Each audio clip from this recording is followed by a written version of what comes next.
તેમજ બજાર વિસ્તારમાં લારી ધારકો અને છૂટક ધંધાર્થીઓના ગેરકાયદેસર દબાણને કારણે વેપારીઓને પડતી મુશ્કેલીઓ અંગે ચર્ચા વિચારણા કરવામાં આવી। અનેક વખત પાલિકા તંત્ર અને જિલ્લા કલેક્ટરને રજૂઆત કરવા છતાં કોઈ જ ઉકેલ ન આવતા બેઠક યોજી આગામી રણનીતિનું આયોજન કરાયું હતું।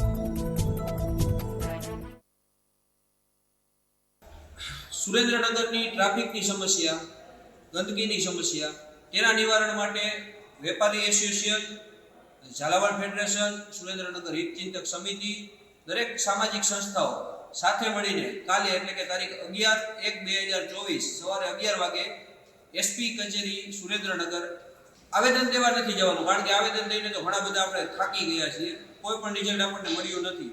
તો કાલે સવારે 11 વાગે એસપી કચેરીએ જવાબ લેવા જવાનો છે કે આ કાર્ય ક્યારે થશે। તો એના માટે સુરેન્દ્રનગર હિતચિંતક સમિતિ, યુવા બ્રહ્મ સંગઠન, જૈન સોશિયલ ગ્રુપ દરેક સમાજને અમે આહવાન કરીએ છીએ કે કાલે સવારે 11 વાગે સુરેન્દ્રનગર એસપી કચેરીએ પધારો અને આપણે સાથે મળીને જવાબ લઈએ કે અમારા હકનું કાર્ય ક્યારે કરી આપશે। વેરાવળ બંદર વિસ્તારની માનવતા મહેકાવતી ઘટના સામે આવી છે। દરિયાઈ ખાડી વિસ્તારમાંથી પસાર થઈ રહેલો